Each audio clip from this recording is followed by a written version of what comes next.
qui est intéressant dans le choix du lexique, et on sait à quel point Laurent Gbagbo est attentif aux mots, aux verbes, le mot soldat. On peut être un soldat guerrier, on peut être un soldat de la paix. Donc, à lui maintenant de montrer quel soldat il a décidé d'être. Ceux qui imaginent qu'il va rester en oracle reclus et silencieux, quasiment mutique, dans un village natal de Mama, se trompent. Cet homme est politique jusqu'au bout des ongles. Et est-ce que ces mots peuvent exacerber les tensions? Alors, beaucoup dépendra effectivement de ce que sera son verbe à partir de maintenant. Ce qui est clair, c'est que lorsque la vague d'enthousiasme aura reflué, il restera sur la grève, plus exactement en l'occurrence sur la lagune, beaucoup de gros cailloux. Le FPI, quoi qu'on en dise, est un parti à reconstruire. Alors certes, on va nous expliquer qu'il y a eu 18 élus lors des législatives, premier scrutin non boycotté depuis des lustres, mais quand on regarde de près les chiffres, on s'aperçoit que même dans le fief électoral de Yopougon, la participation a été de 18%, et que Michel Gbagbo, donc le fils que Laurent a eu avec sa première épouse française, Jacqueline Chamois, certes, il l'emporte, il est élu, mais il est élu avec 5 fois moins de voix que son père au dernier scrutin présidentiel. Donc il y a une érosion de la base militante du FPI qui est un vrai souci. On peut juger aujourd'hui que le parti côté Afine-Guessant, qui était considéré comme le parti légal officiellement, juridiquement, ne pèse plus très très lourd. Et d'ailleurs, Afine-Guessant, à ma connaissance, était présent, ce qui est une sorte de reconnaissance, en quelque sorte, de la primauté de Laurent Gbagbo. Et puis, il y a d'autres soucis quand même aussi. C'est que tout le monde ne se réjouissait pas aujourd'hui en Côte d'Ivoire. On ne peut pas oublier qu'il est 3000 victimes ou plus, et ceux qui considèrent qu'il a quand même, malgré son acquittement à La Haye, des comptes à rendre. Un dernier point, et je ferai court là-dessus. Qu'est-ce que ça nous raconte, ce fameux triangle, ce trio infernal, Henri Konan Bédier, Alassane Ouattara, Laurent Gbagbo?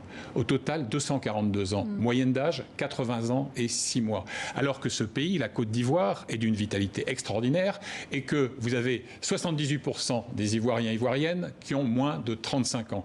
Il est peut-être temps que ces gens mesurent que leur véritable mission maintenant, c'est une transmission ordonnée du témoin à une nouvelle génération et non pas cette guerre perpétuelle où on a eu toutes les combinaisons possibles dans le triangle ABC.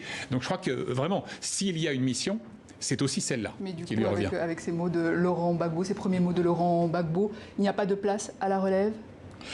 Quand il dit qu'il va s'occuper du parti, il n'y a que lui qui aujourd'hui peut ressouder et renforcer le FPI qui est effectivement subdivisé en beaucoup de branches, qui a perdu une forme de vivacité politique. C'est son rôle en fait, c'est son rôle historique de remettre sur pied ce parti pour qu'il se constitue en alternative, même si ce n'est pas Laurent Gbagbo qui est le candidat de 2025. C'est lui qui peut reconstruire ce parti.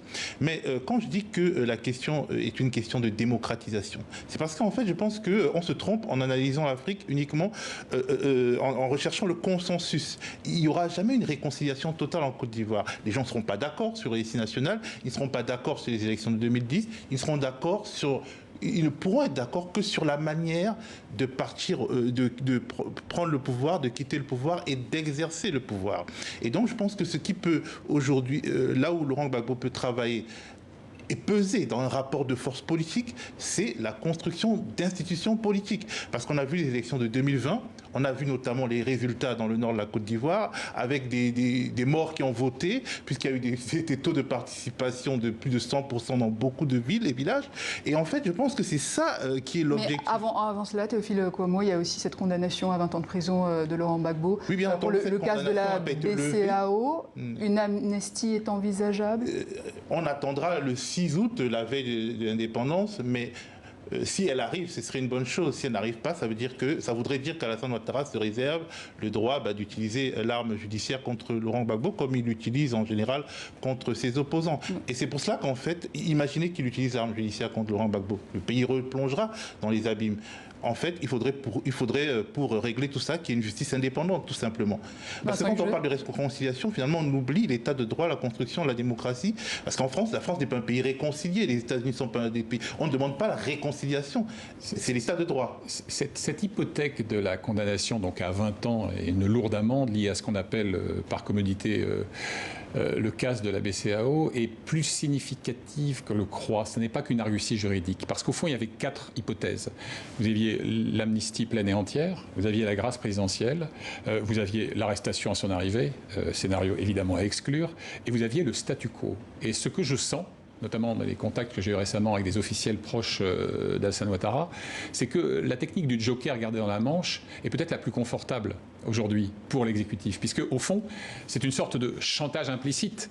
En fonction de la posture qu'adoptera Laurent Gbagbo, on peut décider ou pas de sortir cet atout de la manche.